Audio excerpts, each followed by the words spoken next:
ಜ್ಯೋತಿ ಶ್ರೀ ಓಂ ಮಾತಾಜಿ ಅಜ್ಞಾನ ಎಸ್ ಮಾತಾಜಿ.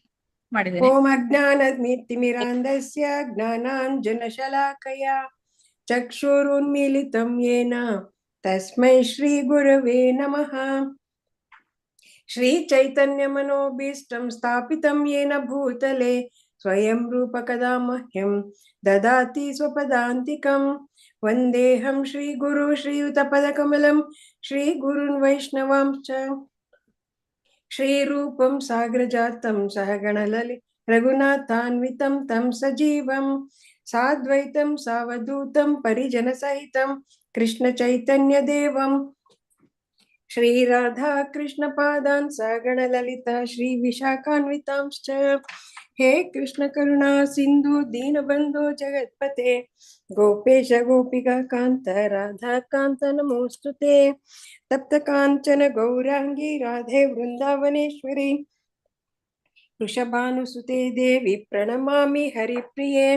ವಾಂಚ ಕಲ್ಪತರುಭ್ಯಶ್ಚ ಕೃಪಾ ಸಿಂಧುಭ್ಯ ಏವ ಚ ಪತಿತಾನಾಂ ಪಾವನೇಭ್ಯೋ ವೈಷ್ಣವೇಭ್ಯೋ ನಮೋ ನಮಃ.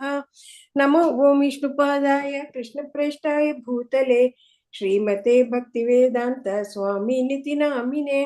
ನಮಸ್ತೆ ಸರಸ್ವತೀ ದೇವಿ ಗೌರವಾಣಿ ಪ್ರಚಾರಿಣಿ ನಿರ್ವಿಶೇಷ ಶೂನ್ಯವಾದಿ ಪಾಶ್ಚಾತ್ಯ ದೇಶ ತಾರಿಣಿ.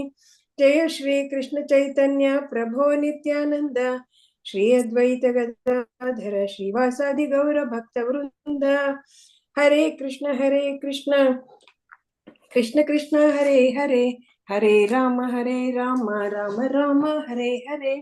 ಹರೇ ಕೃಷ್ಣ ಕೃಷ್ಣ ಕೃಷ್ಣ ಹರೇ ಹರೇ ಹರೇ ರಾಮ ರಾಮ ರಾಮ ಹರೇ ಹರೇ. ಹರೇ ಕೃಷ್ಣ ಕೃಷ್ಣ ಕೃಷ್ಣ ಹರೇ ಹರೇ ಹರೇ ರಾಮ ರಾಮ ರಾಮ ಹರೇ ಹರೇ. ಹರೇ ಕೃಷ್ಣ. ಸ್ಕಂದ 1 ಅಧ್ಯಾಯ 9 ಶ್ಲೋಕ 28. ಧರ್ಮಾರ್ಥ ಕಾಮ ಮೋಕ್ಷಾಂಶ್ಚ ಸಹೋಪಾಯಾನ್ ಯಥಾ ಮುನೇ ನಾನಾಖ್ಯಾನೇತಿಹಾಸೇಷು ವರ್ಣಯಾಮಾಸ ತತ್ವವೀರ್. ಧರ್ಮ ವೃತ್ತಿಪರ ಕರ್ತವ್ಯಗಳು, ಆರ್ಥಿಕಾಭಿವೃದ್ಧಿ, ಕಾಮ ಬಯಕೆಗಳ ಪೂರ್ಣಗೊಳಿಸುವಿಕೆ, ಮೋಕ್ಷಾನ್ ಅಂತಿಮ ಬಿಡುಗಡೆಗಳನ್ನು, ಚ ಮತ್ತು ಸಹ ಜೊತೆಗೆ, ಉಪಯಾನ್ ಮಾರ್ಗಗಳನ್ನು, ಯಥಾ ಇರುವಂತೆ, ಮುನೆ ಹೇ ಮಹರ್ಷಿಯೇ, ನಾನಾ ವಿವಿಧ ಆಖ್ಯಾನ ಚಾರಿತ್ರಿಕ ವಿವರಗಳ ಕಥನದಿಂದ, ಇತಿಹಾಸಗಳಲ್ಲಿ, ವರ್ಣಯಾಮ್ ಆಸ ವರ್ಣಿಸಿದರು, ತತ್ವವಿದ್ ಸತ್ಯವನ್ನು ತಿಳಿದ ಅವರು. ಅನುವಾದ ಮತ್ತು ಭಾವಾರ್ಥ ಶೀಲ ಪ್ರಭುಪಾದರಿಗೆ ಜಯವಾಗಲಿ. ಅನಂತರ ಅವರು ವಿವಿಧ ವರ್ಣಾಶ್ರಮಗಳ ವೃತ್ತಿ ಧರ್ಮಗಳನ್ನು ಕುರಿತು ಇತಿಹಾಸಗಳಿಂದ ದೃಷ್ಟಾಂತಗಳನ್ನು ಕೊಡುತ್ತಾ ವಿವರಿಸಿದರು, ಏಕೆಂದರೆ ಅವರು ಸತ್ಯವನ್ನು ಚೆನ್ನಾಗಿ ಬಲ್ಲವರಾಗಿದ್ದರು. ಭಾವಾರ್ಥ: ಪುರಾಣ, ಮಹಾಭಾರತ ಮತ್ತು ರಾಮಾಯಣಗಳಂತಹ ವೈದಿಕ ಸಾಹಿತ್ಯದಲ್ಲಿ ಪ್ರಸ್ತಾವವಾಗಿರುವ ಪ್ರಸಂಗಗಳು ಹಿಂದಿನ ಕಾಲದಲ್ಲಿ ನಡೆದ ವಾಸ್ತವಿಕ ಐತಿಹಾಸಿಕ ಘಟನೆಗಳು. ಅವು ಕಾಲಾನುಕ್ರಮದಲ್ಲಿ ಇಲ್ಲದೆ ಇರಬಹುದು ಅಷ್ಟೇ. ಇಂತಹ ಐತಿಹಾಸಿಕ ಸಂಗತಿಗಳು ಜನಸಾಮಾನ್ಯರಿಗೆ ನೀತಿ ಬೋಧಕವಾಗಿರುವುದರಿಂದ ಕಾಲಕ್ರಮದ ಪರಿಗಣನೆ ಮಾಡದೆ ಸಂಕಲಿಸಲಾಗಿದೆ. ಇದಲ್ಲದೆ ಇವು ಬೇರೆ ಬೇರೆ ವಿಶ್ವಗಳ ಬೇರೆ ಬೇರೆ ಲೋಕಗಳಲ್ಲಿ ಜರುಗಿದಂತಹವು. ಆದುದರಿಂದ ಈ ಕಥನಗಳ ವಿವರಣೆಯನ್ನು 3 ಆಯಾಮಗಳಲ್ಲಿ ಅಳೆಯುವುದುಂಟು. ನಮ್ಮ ಪರಿಮಿತ ತಿಳುವಳಿಕೆಯ ಮಾನದಿಂದ ನೋಡಿದಾಗ ಅವು ಅನುಕ್ರಮವಾಗಿಲ್ಲವೆಂದು ತೋರಿದರೂ ಅಂತಹ ಘಟನೆಗಳಿಂದ ಪಾಠವನ್ನು ಕಲಿಯುವುದೇ ನಮ್ಮ ಉದ್ದೇಶವಾಗಿದೆ. ಯುಧಿಷ್ಠಿರ ಮಹಾರಾಜನ ವಿವಿಧ ಪ್ರಶ್ನೆಗಳಿಗೆ ಉತ್ತರವಾಗಿ ಭೀಷ್ಮರು ಅಂತಹ ವೃತ್ತಾಂತಗಳನ್ನು ವಿವರಿಸಿದರು. ಶ್ಲೋಕ 29. ಧರ್ಮಂ ಪ್ರವದತಸ್ತಸ್ಯ ಸಕಾಲ ಪ್ರತ್ಯುಪಸ್ಥಿತಃ ಯೋ ಯೋಗಿನಶ್ಚಂದಮ ಮೃತ್ಯೋರ್ವ ಅಂತಸ್ತೂತಾರ ಅಂತಸ್ತು ಉತ್ತರಾಯಣ. ಧರ್ಮ ವೃತ್ತಿಪರ ಕರ್ತವ್ಯಗಳನ್ನು ಪ್ರವದತಃ ವಿವರಿಸುತ್ತಿರುವಾಗ ತಸ್ಯ ಅವನ ಸಹ ಆ ಕಾಲಃ ಸಮಯವು ಪ್ರತ್ಯುಪಸ್ಥಿತ ಸರಿಯಾಗಿ ಕಾಣಿಸಿಕೊಂಡು ಯಹ ಯಾವ ಯೋಗಿನಃ ಯೋಗಿಗಳು ಚಂದ ಮೃತ್ಯೋ ಸ್ವಂತ ಆಯ್ಕೆಯ ಸಮಯದ ಪ್ರಕಾರವೇ ಸಾಯುವ ವಾಂತಹ ಬಯಸಿದಂತೆ ತು ಆದರೆ ಉತ್ತರಾಯಣ ಸೂರ್ಯನ ಉತ್ತರ ದಿಕ್ಕಿನಲ್ಲಿ ಸಂಚರಿಸುವ ಕಾಲ. ಅನುವಾದ ಮತ್ತು ಭಾವಾರ್ಥ ಶೀಲ ಪ್ರಭುಪಾದರಿಂದ ಪ್ರಭುಪಾದರಿಗೆ ಜಯವಾಗಿದೆ. ಹೀಗೆ ವೃತ್ತಿ ಧರ್ಮವನ್ನು ಕುರಿತು ಭೀಷ್ಮರು ವಿವರಿಸುತ್ತಿದ್ದಾಗ ಉತ್ತರಾಯಣ ಪುಣ್ಯಕಾಲ ಸನ್ನಿಹಿತವಾಯಿತು. ಇಚ್ಛಾಮರಣಿಗಳಾದ ಯೋಗಿಗಳು ಬಯಸುವ ಕಾಲವಿದು. ಭಾವಾರ್ಥ: ಪರಿಪೂರ್ಣ ಯೋಗಿಗಳು ತಮ್ಮ ಲೌಕಿಕ ದೇಹವನ್ನು ತಾವು ಬಯಸಿದಾಗ ತ್ಯಾಗ ಮಾಡಿ ಬಯಸಿದ ಲೋಕಕ್ಕೆ ಹೋಗಬಲ್ಲರು. ದೇವೋತ್ತಮನ ಇಚ್ಛೆಯನ್ನು ತಮ್ಮ ಇಚ್ಛೆಯನ್ನಾಗಿ ಹೊಂದಿರುವ ಆತ್ಮ ಸಾಕ್ಷಾತ್ಕಾರ ಪಡೆದವರು. ಅಗ್ನಿಯು ಪ್ರಜ್ವಲಿಸುತ್ತಿರುವ ಹಾಗೂ ಸೂರ್ಯ ಉತ್ತರ ದಿಗಂತದಲ್ಲಿರುವ ಕಾಲದಲ್ಲಿ ಆಧ್ಯಾತ್ಮಿಕ ಆಕಾಶವನ್ನು ಸೇರುತ್ತಾರೆ ಎಂದು ಭಗವದ್ಗೀತೆಯಲ್ಲಿ ಹೇಳಲಾಗಿದೆ. 8.24 ಹೇಳಲಾಗಿದೆ. ದೇಹತ್ಯಾಗ ಮಾಡಲು ಈ ಕಾಲ ಪ್ರಶಸ್ತವೆಂದು ವೇದಗಳಲ್ಲಿ ಹೇಳಿದೆ. ಯೋಗ ಪದ್ಧತಿಯಲ್ಲಿ ಸಿದ್ಧಿಯನ್ನು ಪಡೆದ ಯೋಗಿಗಳು ಇದರ ಲಾಭ ಪಡೆಯುತ್ತಾರೆ. ಯೋಗದಲ್ಲಿ ಸಿದ್ಧಿಯನ್ನು ಪಡೆಯುವುದೆಂದರೆ ಬಯಸಿದಾಗ ಲೌಕಿಕ ದೇಹವನ್ನು ತ್ಯಾಗ ಮಾಡುವ ಅತಿಮಾನಸ ಸ್ಥಿತಿಯನ್ನು ಪಡೆದಿರುವುದು ಎಂದು ಅರ್ಥ. ಯೋಗಿಗಳು ಯಾವುದೇ ಲೌಕಿಕ ವಾಹನದ ನೆರವೂ ಇಲ್ಲದೆ ಕ್ಷಣಾರ್ಧದಲ್ಲಿ ಯಾವುದೇ ಲೋಕವನ್ನಾದರೂ ತಲುಪಬಲ್ಲರು. ಯೋಗಿಗಳು ಅತ್ಯಂತ ಕಡಿಮೆ ಕಾಲಾವಧಿಯಲ್ಲಿ ಅತ್ಯುನ್ನತ ಗ್ರಹ ವ್ಯೂಹವನ್ನು ಸೇರಬಲ್ಲರು. ಲೌಕಿಕವಾದಿಗಳಿಗೆ ಇದು ಅಸಾಧ್ಯ. ಗಂಟೆಗೆ ಲಕ್ಷಾಂತರ ಮೈಲಿಗಳ ವೇಗದಲ್ಲಿ ಪ್ರಯಾಣ ಮಾಡುವ ಅತಿ ದೂರದ ಗ್ರಹವನ್ನು ಸೇರಲು ಪ್ರಯತ್ನಿಸಿದರೂ ಲಕ್ಷಾಂತರ ವರ್ಷಗಳು ಬೇಕಾಗುತ್ತವೆ. ಅದೇ ಬೇರೆಯ ವಿಜ್ಞಾನ. ಭೀಷ್ಮರು ಇದನ್ನು ಉಪಯೋಗಿಸುವುದು ಹೇಗೆಂದು ಚೆನ್ನಾಗಿ ತಿಳಿದಿದ್ದರು. ಲೌಕಿಕ ದೇಹವನ್ನು ತ್ಯಾಗ ಮಾಡಲು ಸೂಕ್ತ ಸಮಯಕ್ಕಾಗಿ ಅವರು ಕಾಯುತ್ತಿದ್ದರು. ಅವರು ತಮ್ಮ ಶ್ರೇಷ್ಠ ಮೊಮ್ಮಕ್ಕಳಾದ ಪಾಂಡವರಿಗೆ ಉಪದೇಶ ಮಾಡುತ್ತಿದ್ದಾಗ ಅಂತಹ ಸುವರ್ಣಾವಕಾಶ ಸನ್ನಿಹಿತವಾಯಿತು. ಮಹೋನ್ನತ ಪ್ರಭು ಶ್ರೀ ಕೃಷ್ಣ, ಧರ್ಮಿಷ್ಠರಾದ ಪಾಂಡವರು, ಭಗವಾನ್ ವ್ಯಾಸರೇ ಮೊದಲಾದ ಮಹರ್ಷಿಗಳು ಮತ್ತು ಎಲ್ಲ ಮಹಾತ್ಮರ ಸನ್ನಿಧಿಯಲ್ಲಿ ತಮ್ಮ ದೇಹ ತ್ಯಾಗ ಮಾಡಲು ಅವರು ಹೀಗೆ ಸಿದ್ಧರಾದರು. ಶ್ಲೋಕ 30. ತದೋಪಸಂಹೃತ್ಯ ಗಿರ ಸಹಸ್ರಣಿ ವಿಮುಕ್ತ ಸಂಗಮನ ಆದಿ ಪೂರುಷೇ ಕೃಷ್ಣೇ ಲಸತ್ ಪೀತ ಪಟೇ ಚತುರ್ಭುಜೇ ಪುರಸ್ಥಿತೇ ಮಿಲಿಮೀಲಿತ ದೃಗ್ವ್ಯ ಧಾರಯತ್. ತದಾ ಆ ಕಾಲದಲ್ಲಿ ಸಂಹೃತ್ಯ ಹಿಂದಕ್ಕೆಳೆಯುತ್ತಾ ಗಿರಹ ಮಾತುಗಳನ್ನು ಸಹಸ್ರಣಿಹಿ ಭೀಷ್ಮಾಚಾರ್ಯನು 1000 ಬಗೆಯ ವಿಜ್ಞಾನ ಮತ್ತು ಕಲೆಗಳಲ್ಲಿ ಪರಿಣತನು. ವಿಮುಕ್ತ ಸಂಗಮ್ ಬೇರೆ ಎಲ್ಲವುಗಳಿಂದ ಪೂರ್ಣ ಮುಕ್ತವಾದ ಮನಸ್ಸನು ಆದಿಪುರುಷೇ ಆದಿ ದೇವೋತ್ತಮ ಪುರುಷನಾದ ಕೃಷ್ಣನಲ್ಲಿ ಲಸತ್ ಪೀಠ ಪಟೆ ಹಳದಿಯ ಉಡುಗೆಗಳಿಂದ ಅಲಂಕೃತನಾದ ಚತುರ್ಭುಜೆ 4 ತೋಳ್ಗಳುಳ್ಳ ಮೂಲ ನಾರಾಯಣನಾದ ಪುರಹ ಮುಂಭಾಗದಲ್ಲಿಯೇ ಸ್ಥಿತೆ ನಿಂತ ಅಮೀಲಿತ ಅಗಲವಾಗಿ ತೆರೆದ ದೃಷ್ಟಿಯನ್ನು ವ್ಯಧಾರಯತ್ ಸ್ಥಿರಗೊಳಿಸಿದರು. ಅನುವಾದ ಮತ್ತು ಭಾವಾರ್ಥ ಶೀಲ ಪ್ರಭುಪಾದರಿಂದ ಪ್ರಭುಪಾದರಿಗೆ ಜಯವಾಗಲಿ.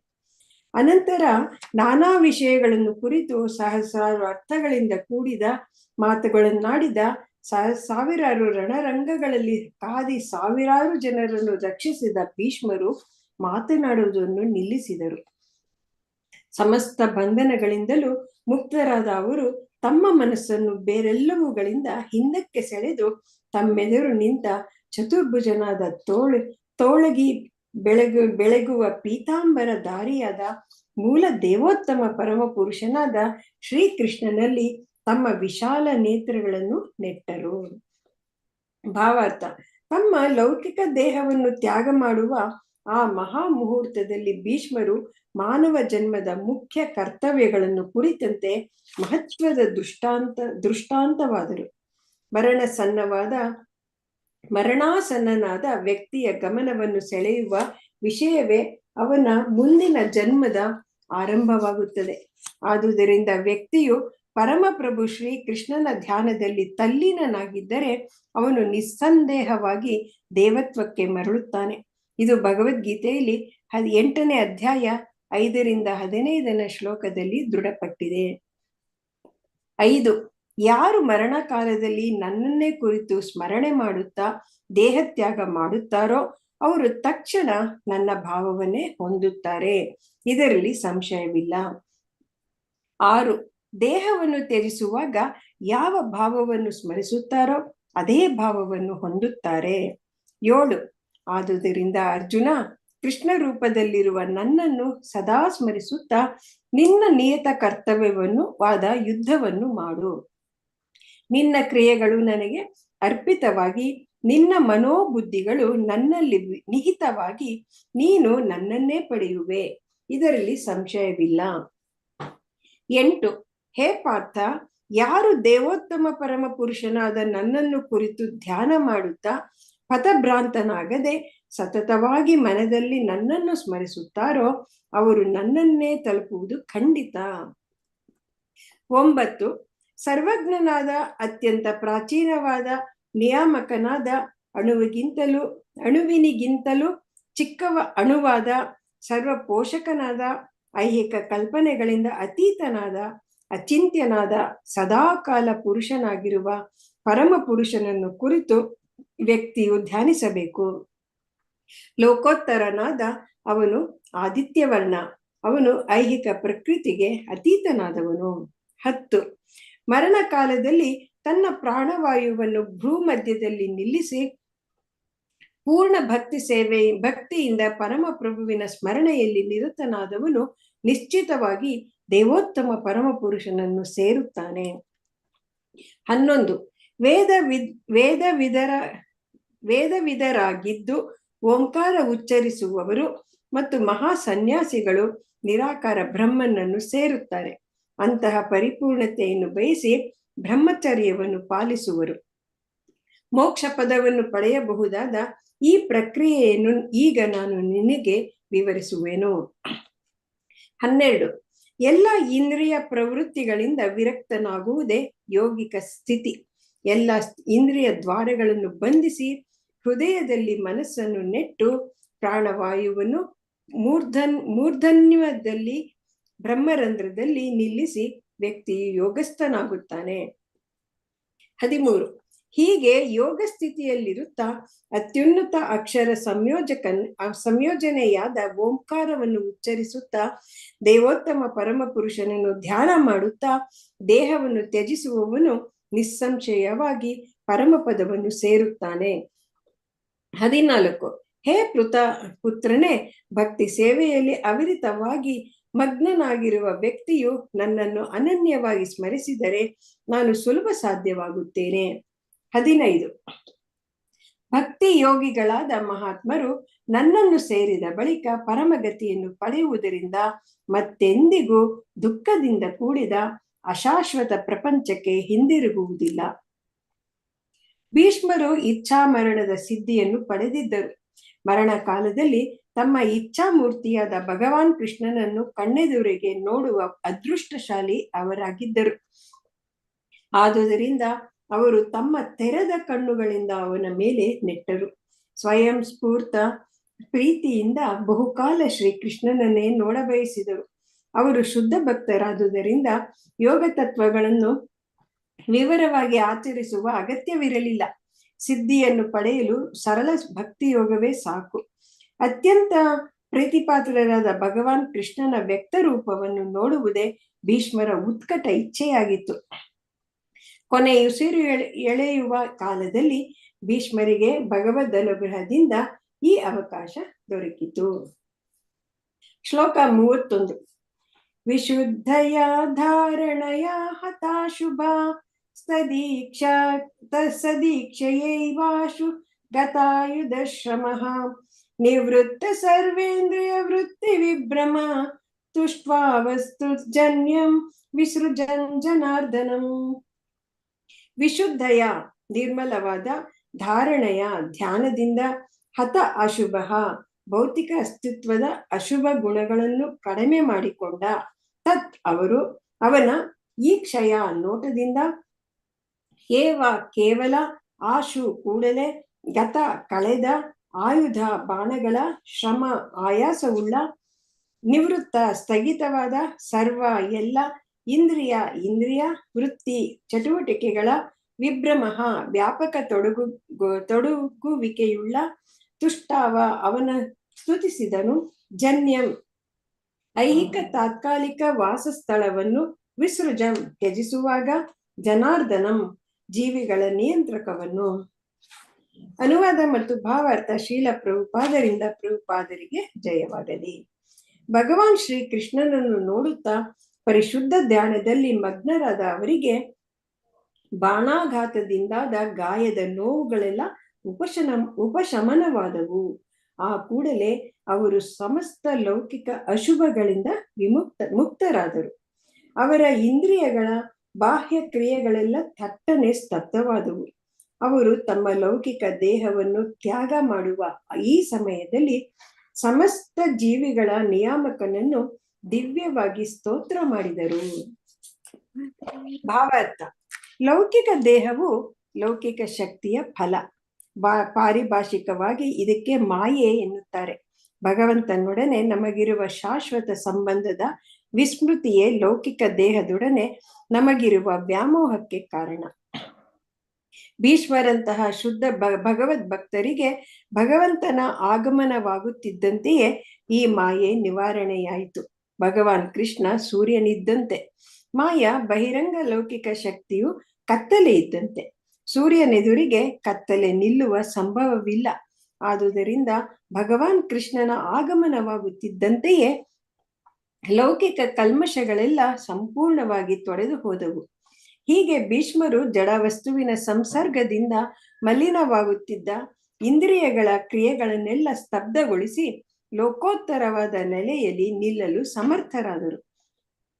ಎಲ್ಲ ಇಂದ್ರಿಯಗಳು ಸೇರಿದಂತೆ ಆತ್ಮವು ಮೂಲತಃ ಪರಿಶುದ್ಧವಾಗಿರುತ್ತದೆ. ಲೌಕಿಕ ಸಂಸರ್ಗದಿಂದ ಇಂದ್ರಿಯಗಳು ಅಶುದ್ಧವೂ ಅಪೂರ್ಣವೂ ಆದ ನಿಲುವನ್ನು ತಳೆಯುತ್ತದೆ. ಪರಮ ಪರಿಶುದ್ಧ ಕೃಷ್ಣ ಭಗವಾನನ ಸಂಪರ್ಕದ ಪುನಃಸ್ಥಾಪನೆಯಿಂದ ಇಂದ್ರಿಯಗಳು ಮತ್ತೆ ಲೌಕಿಕ ಕಲ್ಮಶಗಳಿಂದ ಮುಕ್ತವಾಗುತ್ತವೆ. ಭೀಷ್ಮರು ಭಗವಂತನ ಸಾನ್ನಿಧ್ಯದಿಂದಾಗಿ ತಮ್ಮ ದೇಹತ್ಯಾಗದ ಮೊದಲೇ ಈ ಎಲ್ಲ ದಿವ್ಯ ಸ್ಥಿತಿಗಳನ್ನು ತಲುಪಿದರು. ಭಗವಂತ ಸಮಸ್ತ ಜೀವಿಗಳ ನಿಯಾಮಕ ಹಾಗೂ ದಾತಾರ. ಅದು ಎಲ್ಲ ವೇದಗಳ ಸಿದ್ಧಾಂತ. ಸಮಸ್ತ ಶಾಶ್ವತ ಜೀವಿಗಳಲ್ಲಿ ಅವನೇ ಪರಮ ನಿತ್ಯ ಪರಮ ಪುರುಷ. ಸಮಸ್ತ ಜೀವಿಗಳ ಸಮಗ್ರ ಅವಶ್ಯಕತೆಗಳನ್ನು ಅವನೊಬ್ಬನೇ ಪೂರೈಸುತ್ತಾರೆ. ಹೀಗೆ ಅವನು ತನ್ನ ಶ್ರೇಷ್ಠ ಭಕ್ತರಾದ ಭೀಷ್ಮರ ದಿವ್ಯೇಚ್ಛೆಗಳನ್ನು ಪೂರೈಸಲು ಎಲ್ಲ ಅನುಕೂಲಗಳನ್ನು ಒದಗಿಸಿದ. ಆಗ ಭೀಷ್ಮರು ಹೀಗೆ ಪ್ರಾರ್ಥನೆ ಮಾಡಿದರು. ಶ್ಲೋಕ 32. ಶ್ರೀ ಭೀಷ್ಮ ಉವಾಚ ಇತಿ ಮತಿರುಪಕಲ್ಪಿತಾ ವಿತೃಷ್ಣಾ ಭಗವತಿ ಸಾತ್ವತ ಪುಂಗವೇ ವಿಭೂಮ್ನಿ ಸ್ವಸುಖಮುಪಗತೆ ಕ್ವಚಿದ್ವಿಹರ್ತುಂ ಪ್ರಕೃತಿಮುಪೇಯುಷಿ ಯದ್ಭವ ಪ್ರವಾಹಃ. ಶ್ರೀ ಭೀಷ್ಮ ಉವಾಚ. ಭೀಷ್ಮಾಚಾರ್ಯರು ಹೇಳಿದರು. ಇತಿ ಹೀಗೆ, ಮತಿ ಯೋಚನೆ, ಭಾವನೆ ಮತ್ತು ಅಪೇಕ್ಷೆಗಳು, ಉಪಕಲ್ಪಿತ ವಿನಿಯೋಗಿಸಲ್ಪಟ್ಟಿದೆ, ವಿತೃಷ್ಣ ಇಂದ್ರಿಯಾಪೇಕ್ಷೆಗಳಿಂದ ಮುಕ್ತವಾಗಿ, ಭಗವತಿ ದೇವೋತ್ತಮ ಪುರುಷನಲ್ಲಿ, ಸಾತ್ವತ ಪುಂಗವೇ ಭಕ್ತರ ನಾಯಕನಾದ, ವಿಭೂಮ್ನಿ ಮಹಾತ್ಮನಾದ, ಸ್ವಸುಖಂ ಸ್ವಂತ ತೃಪ್ತಿಯನ್ನು, ಉಪಗತೆ ಸಂಪಾದಿಸಿದ, ಕ್ವಚಿತ್ ಕೆಲವು ಸಲ, ವಿಹರ್ತುಂ ದಿವ್ಯಾನಂದವನ್ನು ಹೊಂದಲು, ಪ್ರಕೃತಿ ಭೌತಿಕ ಪ್ರಪಂಚದಲ್ಲಿ, ಉಪೇಯುಷಿ ಅದನ್ನು ಸ್ವೀಕರಿಸಿ, ಯತ್ ಭವ ಯಾರಿಂದ ಸೃಷ್ಟಿಯು ಪ್ರವಾಹ ಮಾಡಲ್ಪಟ್ಟಿದೆ, ಮತ್ತು ಲಯಗೊಳಿಸಲಾಗಿದೆಯೋ? ಅನುವಾದ ಮತ್ತು ಭಾವಾರ್ಥ ಶ್ರೀಲ ಪ್ರಭುಪಾದರಿಂದ ಪ್ರಭುಪಾದರಿಗೆ ಜಯವಾಗಲಿ. ಭೀಷ್ಮರು ಹೇಳಿದರು, ಈವರೆಗೆ ನಾನು ನಾನಾ ಬಗೆಯ ವಿಷಯಗಳಲ್ಲಿ ವೃತ್ತಿ ಧರ್ಮಗಳಲ್ಲಿ ಮಗ್ನನಾಗಿದ್ದ ನನ್ನ ಚಿಂತನೆ, ಭಾವನೆ ಮತ್ತು ಇಚ್ಛಾಶಕ್ತಿಯನ್ನು ಸರ್ವಶಕ್ತನಾದ ಭಗವಾನ್ ಶ್ರೀಕೃಷ್ಣನಲ್ಲಿ ನೆಲೆಗೊಳಿಸುತ್ತೇನೆ. ಅವನು ಸದಾ ಆತ್ಮತೃಪ್ತ. ಆದರೆ ಭಕ್ತರ ಸ್ವಾಮಿಯಾದ ಅವನು ತನ್ನಿಂದಲೇ ಸೃಷ್ಟಿಯಾದ ಲೌಕಿಕ ಪ್ರಪಂಚದಲ್ಲಿ ಕೆಲವು ಸಲ ಅವತರಿಸಿ ದಿವ್ಯ ಆನಂದವನ್ನು ಅನುಭವಿಸುತ್ತಾನೆ. ಭಾವಾರ್ಥ: ಭೀಷ್ಮರು ಕುರುವಂಶದ ಮುಖ್ಯರು, ಸೇನಾಧಿಪತಿಗಳು, ಕ್ಷತ್ರಿಯರ ನೇತಾರರು, ರಾಜನೀತಿಜ್ಞರು ಆಗಿದ್ದುದರಿಂದ ಅವರ ಮನಸ್ಸು ಅನೇಕ ವಿಷಯಗಳ ಕಡೆಗೆ ಹರಡಿತ್ತು. ಅವರ ಚಿಂತನೆ, ಅವರ ಭಾವನೆ ಮತ್ತು ಇಚ್ಛಾಶಕ್ತಿಗಳು ನಾನಾ ವಿಷಯಗಳಲ್ಲಿ ಮಗ್ನವಾಗಿದ್ದವು. ಈಗ ಪರಿಶುದ್ಧ ಭಕ್ತಿ ಸೇವೆಯ ಪ್ರಾಪ್ತಿಯಾಗಿ ತಮ್ಮ ಚಿಂತನೆ, ಭಾವನೆ ಮತ್ತು ಇಚ್ಛಾಶಕ್ತಿಗಳನ್ನು ಸಂಪೂರ್ಣವಾಗಿ ದೇವೋತ್ತಮ ಪರಮಪುರುಷ ಭಗವಾನ್ ಕೃಷ್ಣನಲ್ಲಿ ನೆಲೆ ನಿಲ್ಲಿಸಲು ಅವರು ಬಯಸಿದರು. ಇಲ್ಲಿ ಅವರನ್ನು ಭಕ್ತ ನಾಯಕ, ಸರ್ವಶಕ್ತ ಎಂದು ವರ್ಣಿಸಲಾಗಿದೆ. ಭಗವಾನ್ ಕೃಷ್ಣ ಮೂಲ ದೇವೋತ್ತಮ ಪರಮಪುರುಷನಾಗಿದ್ದರೂ ತನ್ನ ಶುದ್ಧ ಭಕ್ತರಿಗೆ ಭಕ್ತಿ ಸೇವೆಯ ವರವನ್ನು ಅನುಗ್ರಹಿಸಲು ಸ್ವತಃ ಅವನೇ ಭೂಮಿಗಿಳಿದು ಬರುತ್ತಾನೆ. ಕೆಲವು ಸಲ ತಾನಿರುವಂತೆಯೇ ಭಗವಾನ್ ಕೃಷ್ಣನಾಗಿ, ಮತ್ತೆ ಕೆಲವು ಸಲ ಭಗವಾನ್ ಚೈತನ್ಯರಾಗಿ ಅವರನ್ನು ಅವತರಿಸುತ್ತಾನೆ. ಇಬ್ಬರೂ ಶುದ್ಧ ಭಕ್ತರ ನಾಯಕರು. ಭಗವಂತನ ಶುದ್ಧ ಭಕ್ತರಿಗೆ ಭಗವಂತನ ಸೇವೆ ಇಲ್ಲದೆ ಬೇರೇನು ಆಸೆ ಇರುವುದಿಲ್ಲ. ಆದುದರಿಂದ ಅವರನ್ನು ಸಾತ್ವತ ಎಂದು ಕರೆಯುತ್ತಾರೆ. ಅಂತಹ ಸಾತ್ವತರಲ್ಲಿ ಭಗವಂತನೇ ಮುಖ್ಯಸ್ಥ. ಆದುದರಿಂದ ಭೀಷ್ಮರಿಗೆ ಬೇರೇನು ಆಸೆಗಳಿರಲಿಲ್ಲ. ಎಲ್ಲಾ ಬಗೆಯ ಲೌಕಿಕ ಕಾಮನೆಗಳಿಂದ ವ್ಯಕ್ತಿಯು ಪರಿಶುದ್ಧನಾಗುವವರೆಗೆ ಭಗವಂತನು ಅವನ ಸ್ವಾಮಿಯಾಗುವುದಿಲ್ಲ. ಕಾಮನೆಗಳನ್ನು ಅಳಿಸಿ ಹಾಕುವುದಿಲ್ಲ, ಅವನ್ನು ಪರಿಶುದ್ಧಗೊಳಿಸಬೇಕಷ್ಟೆ. ಭಗವಂತನ ಸೇವೆಯಲ್ಲಿ ಸತತವಾಗಿ ಮಗ್ನನಾದ ಶುದ್ಧ ಭಕ್ತನಿಗೆ ದೇವರು ಎದೆಯಾಂತರಾಳದಿಂದಲೇ ಉಪದೇಶಗಳನ್ನು ಕೊಡುತ್ತಾನೆಂದು ಭಗವದ್ಗೀತೆಯಲ್ಲಿ ಭಗವಂತನೇ ದೃಢಪಡಿಸಿದ್ದಾನೆ. ಅಂತಹ ಸೂಚನೆಗಳನ್ನು ಕೊಡುವುದು ಯಾವುದೇ ಲೌಕಿಕ ಉದ್ದೇಶಕ್ಕಲ್ಲ, ಬದಲಿಗೆ ಧಾಮಕ್ಕೆ ಹಿಂದಿರುಗುವುದಕ್ಕೆ, ಮರಳಿ ದೇವತ್ವವನ್ನು ಪಡೆಯುವುದಕ್ಕೆ. ಗೀತಾ 10.10ರಲ್ಲಿ ಲೌಕಿಕ ಪ್ರಕೃತಿಯ ಮೇಲೆ ಸ್ವಾಮ್ಯ ಸಾಧಿಸಲು ಬಯಸುವ ಸಾಮಾನ್ಯ ಮನುಷ್ಯನಿಗೆ ಭಗವಂತ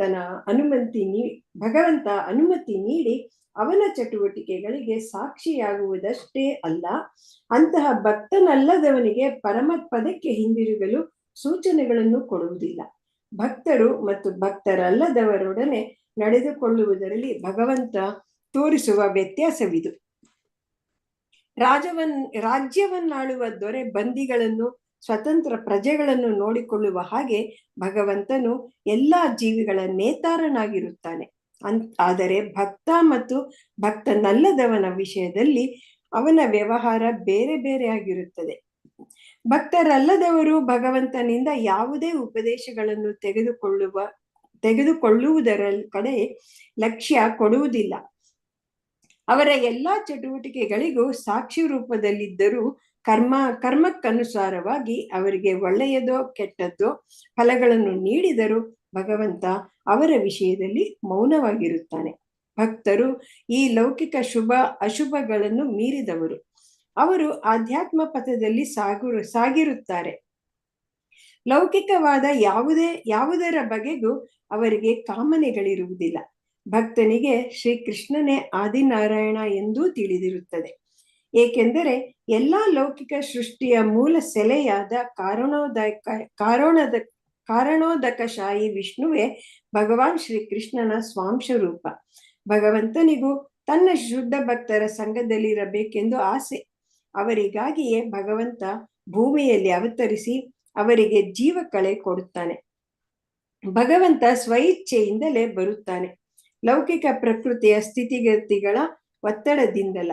ಆದುದರಿಂದ ಅವನನ್ನು ವಿಭು ಅಥವಾ ಸರ್ವಶಕ್ತ ಎಂದು ಕರೆಯುತ್ತಾರೆ, ಏಕೆಂದರೆ ಅವನು ಲೌಕಿಕ ಪ್ರಕೃತಿಯ ನಿಯಮಗಳಿಗೆ ಎಂದೂ ಬದ್ಧನಲ್ಲ. ಶ್ಲೋಕ 33. ತ್ರಿಭುವನ ಕಮನಂ ತಮಾಲವರ್ಣಂ ರವಿಕರ ಗೌರವರಾಂಬರಂ ದಧಾನೆ ವಪುರಲಕ ಕುಲ ಕಲ್ ವೃತಾನನಾಬ್ಜಂ ವಿಜಯ ಸಕೇರತಿರಸ್ತು ಮೇ ನವದ್ಯ.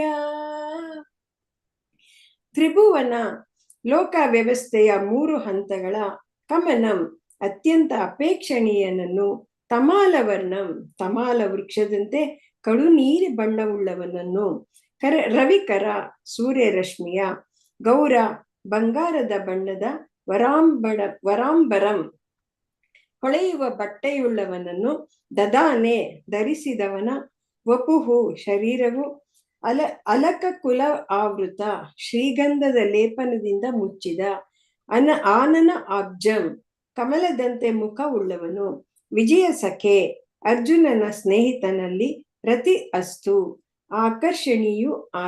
ಆಕರ್ಷಣೆಯು ಉಂಟಾಗಲಿ, ಮೇ ನನಗೆ, ಅನವಧ್ಯ ಕಾಮ್ಯ ಫಲಗಳ ಕಾಮನೆ ಇಲ್ಲದೆ.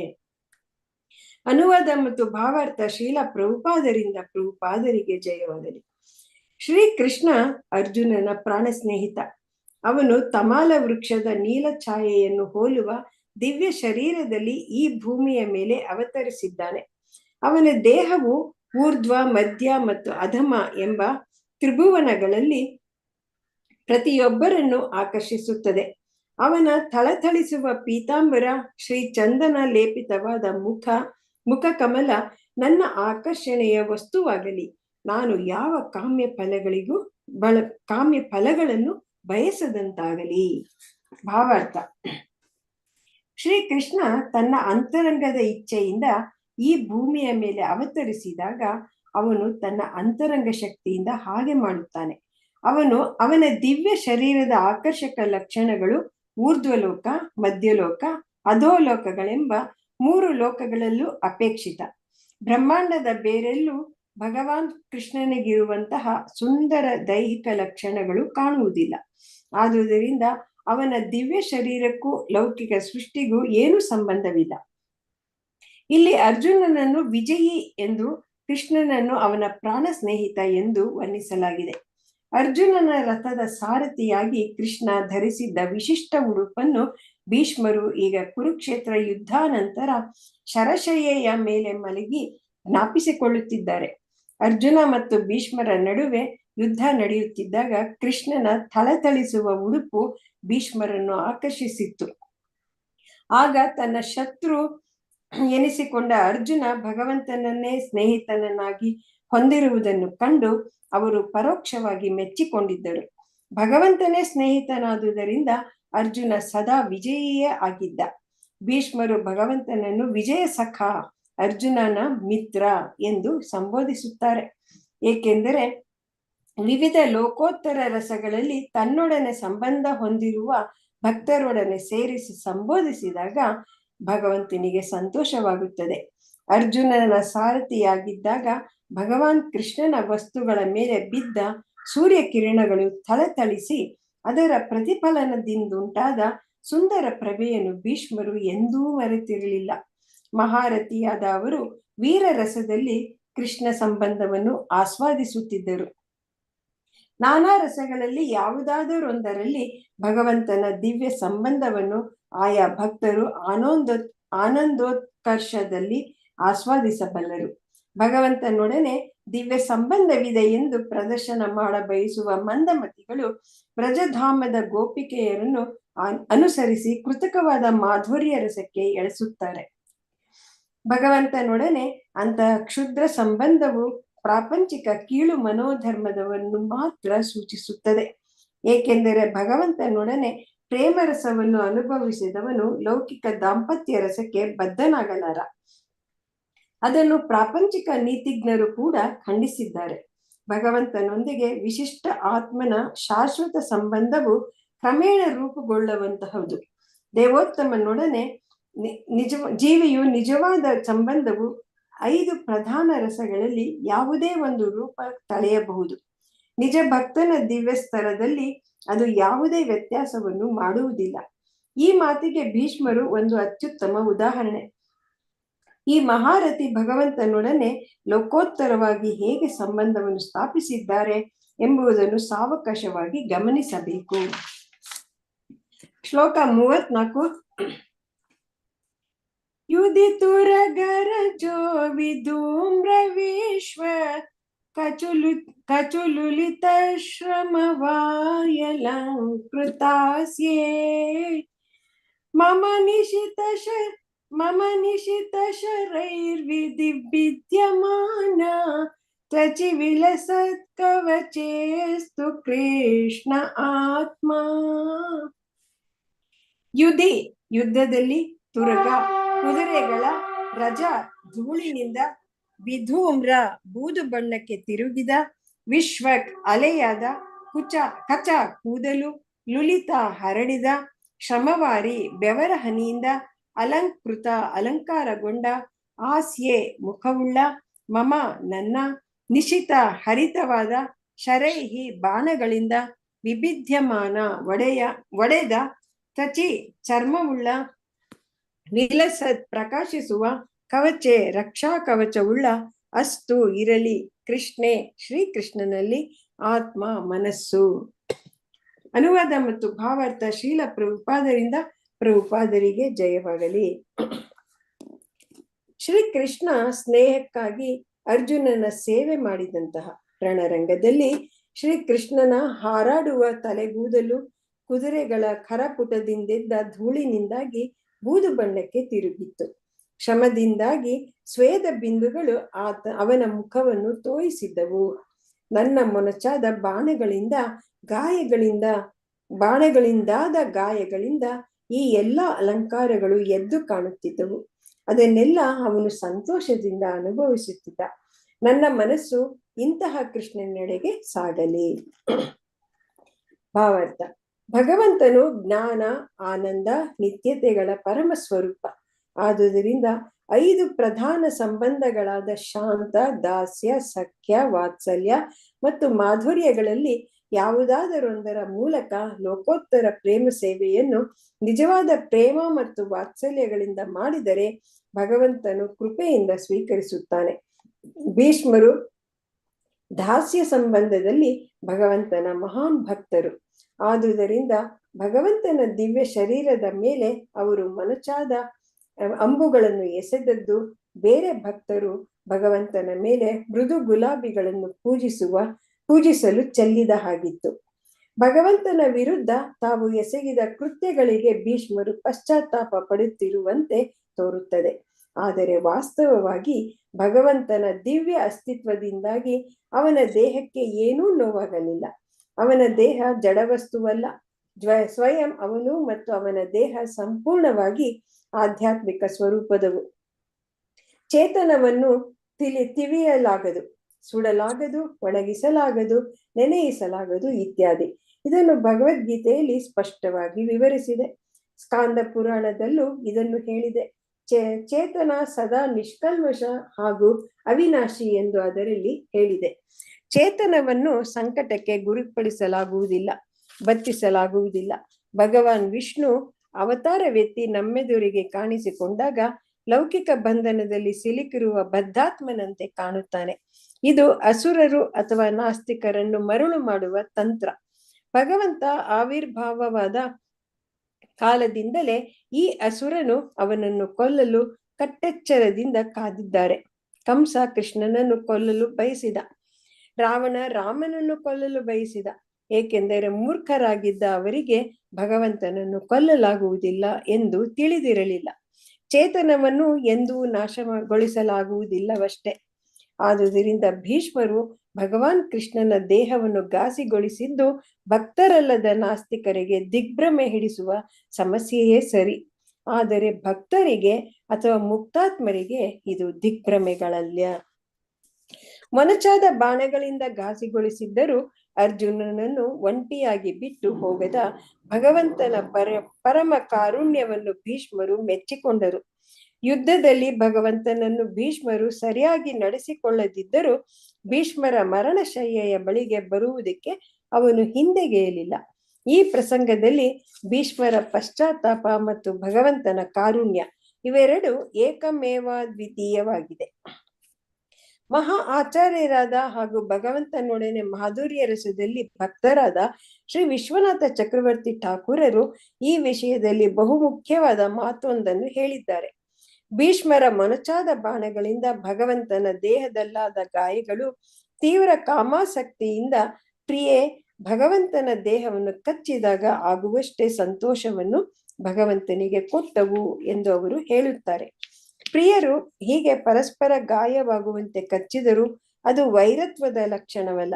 ಆದುದರಿಂದ ಭಗವಂತ ಮತ್ತು ಅವನ ಪರಿಶುದ್ಧ ಭಕ್ತರಾದ ಭೀಷ್ಮನ ನಡುವೆ ನಡೆದ ಯುದ್ಧ ಲೋಕೋತ್ತರ ಆನಂದದ ವಿನಿಮಯವೇ ವಿನ ಪ್ರಾಪಂಚಿಕವಾದುದಲ್ಲ.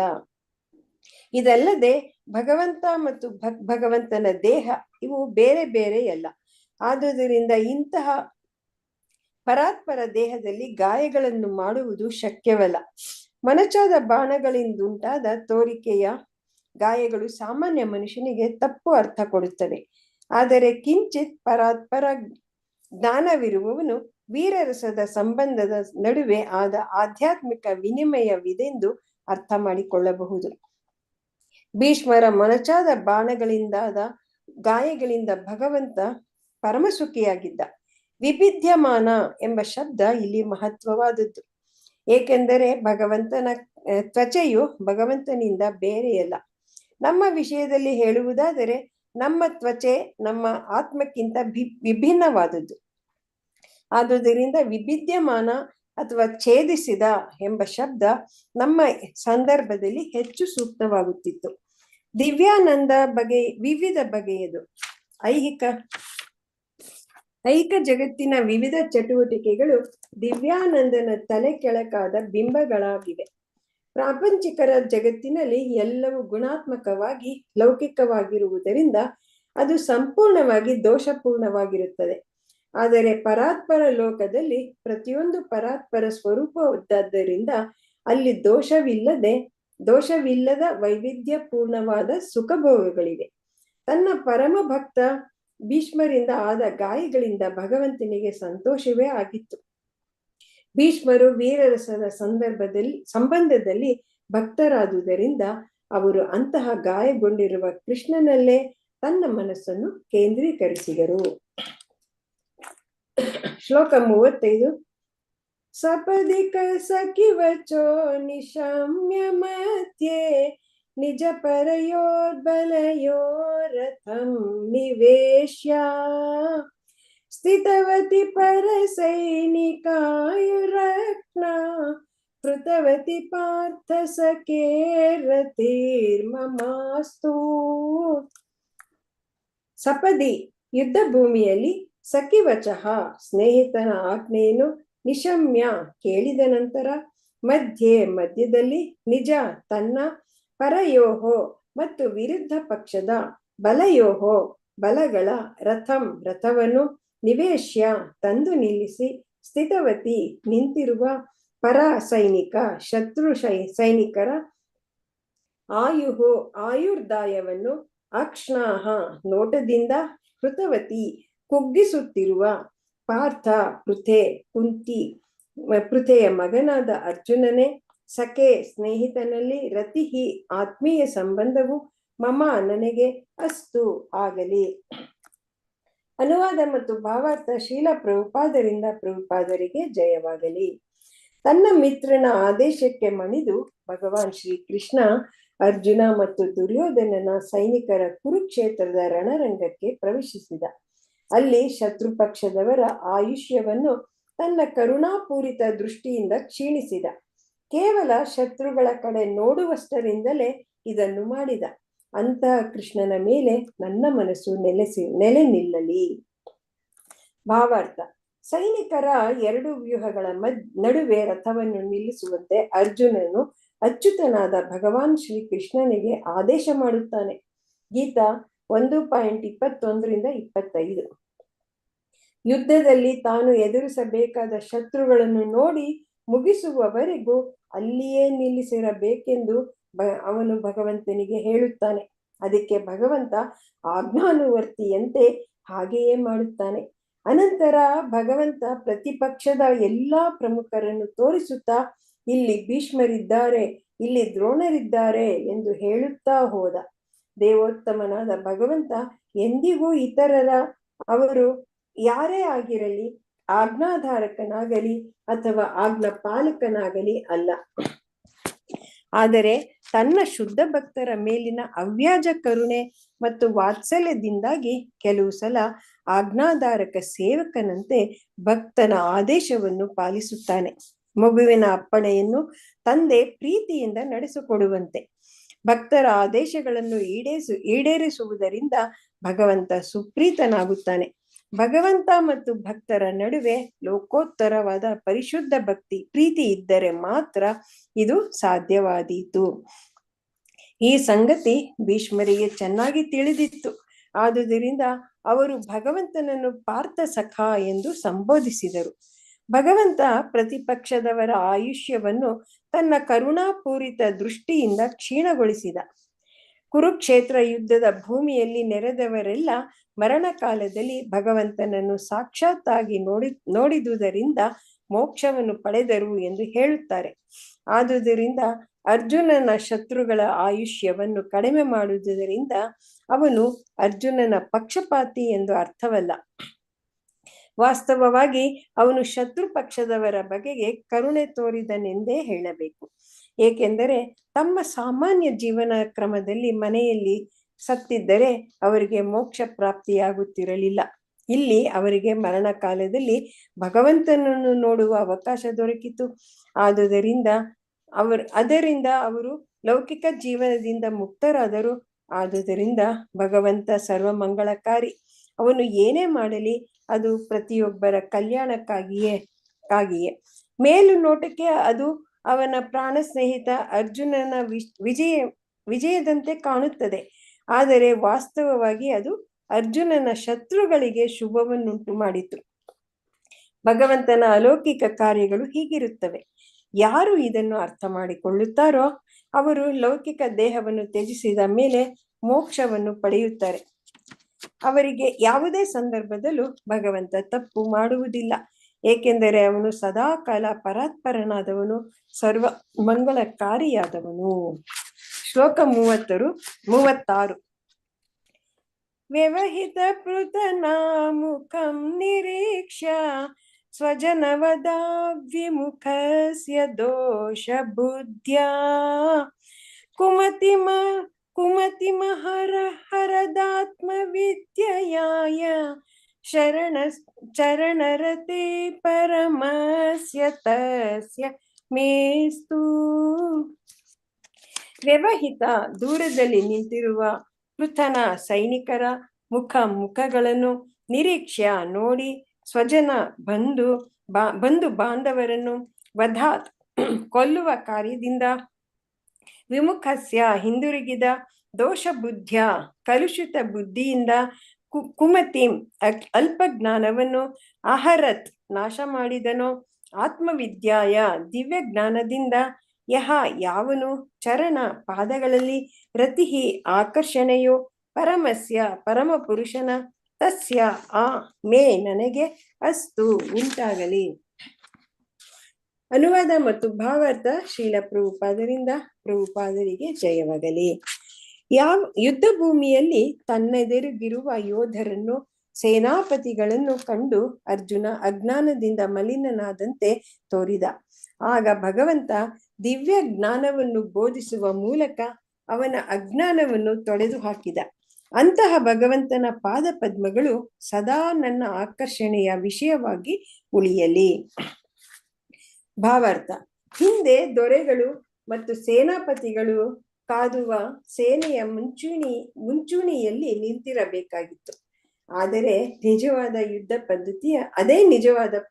ಯುದ್ಧ ಪದ್ಧತಿ ಆಗಿತ್ತು. ಅಂದಿನ ರಾಜರು ಮತ್ತು ಸೇನಾಪತಿಗಳು ಇಂದಿನ ರಾಷ್ಟ್ರಾಧ್ಯಕ್ಷರು, ರಕ್ಷಣಾ ಮಂತ್ರಿಗಳು ಎಂಬುವರ ಹಾಗಿರುತ್ತಿರಲಿಲ್ಲ. ಬಡಪಾಯಿ ಸೈನಿಕರು ಅಥವಾ ಬಾಡಿಗೆ ಸಿಪಾಯಿಗಳು ಮುಖಾಮುಖಿಯಾಗಿ ಕಾದುತ್ತಿರುವಾಗ ಇವರು ಮನೆಯಲ್ಲಿ ಇರುತ್ತಿರಲಿಲ್ಲ. ಹಾಗೆ ಮನೆಯಲ್ಲಿರುವುದು ಆಧುನಿಕ ಕಾಲದ ಪ್ರಜಾಪ್ರಭುತ್ವದ ನಿಯಮವಾಗಿರಬಹುದು.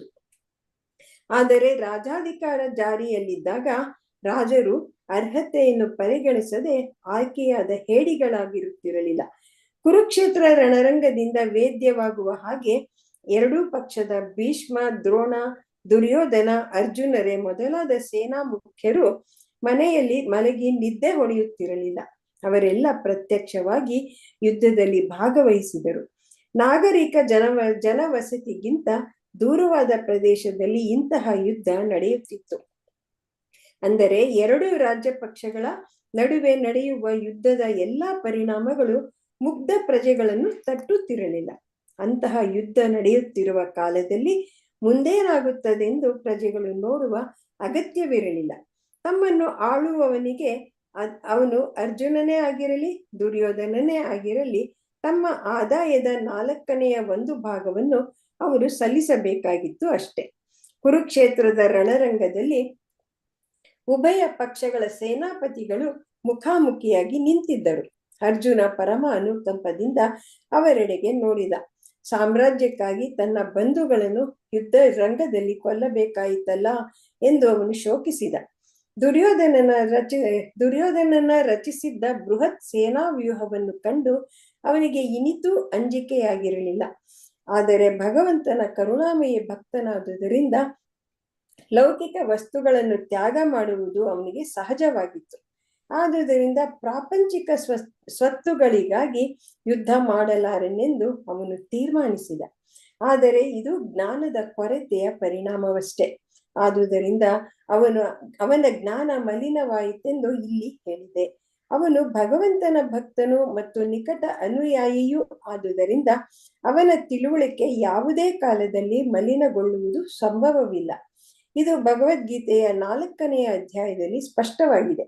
ಇಲ್ಲಿ ತೋರಿಕೆಗಾಗಿ ಅರ್ಜುನನ ಜ್ಞಾನ ಮಲಿನವಾಯಿತಷ್ಟೇ. ಹಾಗಾಗದಿದ್ದರೆ ಮಿಥ್ಯಾ ಲೌಕಿಕ ಕಾಯದ ಕಲ್ಪನೆಯಿಂದ ಲೌಕಿಕ ಬಂಧನಕ್ಕೆ ಸಿಲುಕಿದ ಮಲಿನಗೊಂಡ ಎಲ್ಲ ಬದ್ಧಾತ್ಮರಿಗೆ ಒಳಿತಾಗಲು ಭಗವದ್ಗೀತಾ ಬೋಧೆಯನ್ನು ಮಾಡಲು ಅವಕಾಶವೇ ದೊರೆಯುತ್ತಿರಲಿಲ್ಲ. ದೇಹವೇ ಆತ್ಮವೆಂಬ ತಪ್ಪು ಕಲ್ಪನೆಯಿಂದ ಜಗತ್ತಿನ ಬದ್ಧಾತ್ಮರನ್ನು ಉದ್ಧರಿಸಲು ಮತ್ತು ದೇವೋತ್ತಮನೊಡನೆ ಆತ್ಮನ ಶಾಶ್ವತ ಸಂಬಂಧವನ್ನು ಪುನಃ ಸ್ಥಾಪಿಸಲು ಭಗವದ್ಗೀತೆಯನ್ನು ಉಪದೇಶಿಸಲಾಯಿತು. ಬ್ರಹ್ಮಾಂಡದ ಎಲ್ಲ ಭಾಗಗಳಲ್ಲಿರುವವರ ಕಲ್ಯಾಣಕ್ಕಾಗಿ ಆತ್ಮವಿದ್ಯೆಯನ್ನು ಕುರಿತು ಮುಖ್ಯವಾಗಿ ಭಗವಂತ ಇಲ್ಲಿ ಹೇಳಿದ್ದಾನೆ. ಶ್ಲೋಕ 37. ಸ್ವನಿಗಮಮಪಹಾಯ ಮತ್ ಪ್ರತಿಜ್ಞಾ ಮೃತಮಧಿಕರ್ತುಮವಪ್ಲತೋ ರಥಸ್ಥಃ ಧೃತರಥ ಚರಣೋಭ್ಯಯಾಚಲದ್ಗುಃ ಹರಿರಿವ ಹಂತುಮಿಭಂ ಗತೋತ್ತರೀಯಃ. ಸ್ವನಿಗಮಂ ತನ್ನ ಸತ್ಯ ಸಂಧತೆಯನ್ನು ಅಪಹಾಯ ಅನೂರ್ಜಿತಗೊಳಿಸಿ ಮತ್ ಪ್ರತಿಜ್ಞಾ ನನ್ನ ಪ್ರತಿಜ್ಞೆಯನ್ನು ಋತಂ ನಿಜವಾಗಿ ಅಧಿ ಹೆಚ್ಚಾಗಿ ಕರ್ತು ಮಾಡಲು ಅವಪ್ಲುತಃ ಕೆಳಗಿಳಿಯುತ್ತಾ ರಥಸ್ಥಃ ರಥದಲ್ಲಿದ್ದವನು ಧೃತ ಧರಿಸಿದ ರಥದ ಚರಣಃ ಚಕ್ರವುಳ್ಳವನಾಗಿ ಅಭ್ಯಯಾತ್ ವೇಗವಾಗಿ ಹೋದನು. ಚಲದ್ಗುಹು ಭೂಮಿಯನ್ನು ತುಳಿಯುತ್ತಾ ಹರಿಹಿ ಸಿಂಹದ ಇವ ಹಾಗೆ ಹಂತುಂ ಕೊಲ್ಲಲು ಇಭಂ ಆನೆಯನ್ನು ಗತಃ ಬದಿಗೆ ಸರಿದ ಉತ್ತರೀಯ ಮೇಲುಡುಪು ಉಳ್ಳವನಾಗಿ.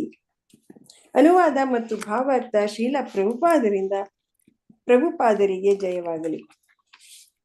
ನನ್ನ ಕೋರಿಕೆಯನ್ನು ಈಡೇರಿಸಲು ತನ್ನ ಪ್ರತಿಜ್ಞೆಯನ್ನು ಭಂಗ ಮಾಡಿ ಭಗವಂತ ರಥದಿಂದ ಕೆಳಗಿಳಿದು ಅದರ ಚಕ್ರವನ್ನೇ ಕೈಗೆತ್ತಿಕೊಂಡು ಆನೆಯನ್ನು ಕೊಲ್ಲಲು ಧಾವಿಸುವ ಸಿಂಹದಂತೆ ನನ್ನೆಡೆಗೆ ತ್ವರೆಯಿಂದ ಧಾವಿಸಿ ಬಂದ. ಹಾಗೆ ಬರುತ್ತಾ ತನ್ನ ಉತ್ತರೀಯ ಬಿದ್ದು ಹೋದುದನ್ನು ಅವನು ಗಮನಿಸಲಿಲ್ಲ.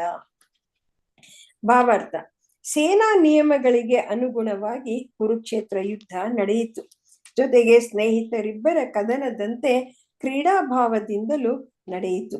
ಪ್ರೀತಿ ವಾತ್ಸಲ್ಯದಿಂದಾಗಿ ಅರ್ಜುನನನ್ನು ಕೊಲ್ಲಲು ಹಿಂದೆಗೆಯುತ್ತಿದ್ದೀರೆಂದು ದುರ್ಯೋಧನ ಭೀಷ್ಮರನ್ನು ಟೀಕಿಸಿದ. ಯುದ್ಧ ಧರ್ಮದ ಬಗೆಗೆ ಯಾರಾದರೂ ಅವಮಾನ ಮಾಡಿದರೆ ನಿಜವಾಗಿ ನಿಜವಾದ ಕ್ಷತ್ರಿಯನಾದವನು ಸಹಿಸಲಾರ. ಆದುದರಿಂದ ಭೀಷ್ಮರು ಮರುದಿನ ಪಂಚ ಪಾಂಡವರೆಲ್ಲರನ್ನು ಆ ಉದ್ದೇಶಕ್ಕಾಗಿಯೇ ನಿರ್ಮಿಸಲಾದ ವಿಷಯಶಾಸ್ತ್ರಗಳಿಂದ ಕೊಲ್ಲುವುದಾಗಿ ಭರವಸೆ ನೀಡಿದರು. ತೃಪ್ತನಾದ ದುರ್ಯೋಧನ ಮರುದಿನ ಯುದ್ಧದ ಸಮಯದಲ್ಲಿ ಕೊಡುವುದಕ್ಕಾಗಿ ಆ ಬಾಣಗಳನ್ನು ತನ್ನ ಬಳಿ ಇಟ್ಟುಕೊಂಡ. ಆದರೆ ಅರ್ಜುನ ಉಪಾಯವಾಗಿ ಆ ಬಾಣಗಳನ್ನು ದುರ್ಯೋಧನನಿಂದ ತೆಗೆದುಕೊಂಡ. ಇದು ಭಗವಾನ್ ಕೃಷ್ಣನ ತಂತ್ರವೆಂದು ಭೀಷ್ಮರಿಗೆ ಅರ್ಥವಾಯಿತು. ಆದುದರಿಂದ ಮರುದಿನದ ಯುದ್ಧದಲ್ಲಿ ಕೃಷ್ಣನೇ ಆಯುಧವನ್ನು ಕೈಗೆತ್ತಿಕೊಳ್ಳುವಂತೆ ಮಾಡುವುದಾಗಿ ಪ್ರತಿಜ್ಞೆ ಮಾಡಿದರು. ಕೃಷ್ಣ ಹಾಗೆ ಮಾಡದಿದ್ದರೆ ಅವನ ಮಿತ್ರ ಅರ್ಜುನ ಸಾಯಬೇಕಾಗುತ್ತದೆ. ಮರುದಿನದ ಯುದ್ಧದಲ್ಲಿ ಭೀಷ್ಮರು ಎಷ್ಟು ಉಗ್ರವಾಗಿ ಕಾದಿದರೆಂದರೆ ಕೃಷ್ಣಾರ್ಜುನರಿಬ್ಬರು ಗಂಡಾಂತರಕ್ಕೆ ಸಿಕ್ಕಿ ಹಾಕಿಕೊಂಡರು. ಅರ್ಜುನ ಇನ್ನೇನು ಸೋತು ಹೋಗಬೇಕು, ಇನ್ನೊಂದು ಕ್ಷಣದಲ್ಲಿ ಭೀಷ್ಮರು ಅವನನ್ನು ಕೊಂದು ಬಿಡಬಹುದು ಎನ್ನುವಂತಹ ಗಂಭೀರ ಸನ್ನಿವೇಶ ಉಂಟಾಯಿತು. ಆ ಸಮಯದಲ್ಲಿ ತನ್ನ ಪ್ರತಿಜ್ಞೆಗಿಂತ ಮುಖ್ಯವಾದ ಭೀಷ್ಮರ ಪ್ರತಿಜ್ಞೆಯನ್ನು ಈಡೇರಿಸುವ ಮೂಲಕ ತನ್ನ ಭಕ್ತರಾದ ಭೀಷ್ಮರನ್ನು ಸಂತುಷ್ಟಪಡಿಸಲು ಭಗವಾನ್ ಕೃಷ್ಣ ಉದ್ದೇಶಿಸಿದ. ಆದುದರಿಂದ ತನ್ನ ಪ್ರತಿಜ್ಞೆಗೆ ಭಂಗ ಬಂದಂತೆ ತೋರಿಸಿಕೊಂಡ. ಕುರುಕ್ಷೇತ್ರದ ಯುದ್ಧದ ಆರಂಭದಲ್ಲಿ ತಾನು ಆಯುಧವನ್ನು ಹಿಡಿಯುವುದಿಲ್ಲ ಮತ್ತು ಯಾವ ಪಕ್ಷದವರ ಪರವಾಗಿಯೂ ತನ್ನ ಪರಾಕ್ರಮವನ್ನು ಬಳಸುವುದಿಲ್ಲ ಎಂದು ಅವನು ಪ್ರತಿಜ್ಞೆ ಮಾಡಿದ್ದ. ಆದರೆ ಅರ್ಜುನನನ್ನು ಸಂರಕ್ಷಿಸಲು ಅವನು ರಥದಿಂದ ಕೆಳಗಿಳಿದು ರಥದ ಚಕ್ರವನ್ನೇ ಕೈಗೆತ್ತಿಕೊಂಡು ಆನೆಯನ್ನು ಕೊಲ್ಲಲು ಹೋಗುವ ಸಿಂಹದಂತೆ ಕೋಪಾವಿಷ್ಟನಾಗಿ ಭೀಷ್ಮರೆಡೆಗೆ ಧಾವಿಸಿದ. ದಾರಿಯಲ್ಲಿ ಅವನ ಉತ್ತಿರಿಯ ಜಾರಿ ಬಿದ್ದಿತು. ಆದರೆ ಕೋಪದ ಭರದಲ್ಲಿ ಅದು ಜಾರಿ ಬಿದ್ದುದೂ ಅವನಿಗೆ ತಿಳಿಯಲಿಲ್ಲ. ತತ್ಕ್ಷಣ ಭೀಷ್ಮರು ಶಸ್ತ್ರಗಳನ್ನು ಕೆಳಗಿಟ್ಟು ತಮ್ಮ ಪ್ರೀತಿಯ ಭಗವಂತನಿಗೆ ಪ್ರಾಣವನ್ನರ್ಪಿಸಲು ಸಿದ್ಧವಾಗಿ ನಿಂತರು. ಅದೇ ಕ್ಷಣದಲ್ಲಿ ಆ ದಿನದ ಯುದ್ಧ ಮುಗಿದುದರಿಂದ ಅರ್ಜುನ ಪಾರಾದ. ಭಗವಂತನೇ ರಥದ ಮೇಲಿದ್ದುದರಿಂದ ಅರ್ಜುನ ಸಾಯುವ ಸಂಭವವಿರಲಿಲ್ಲ.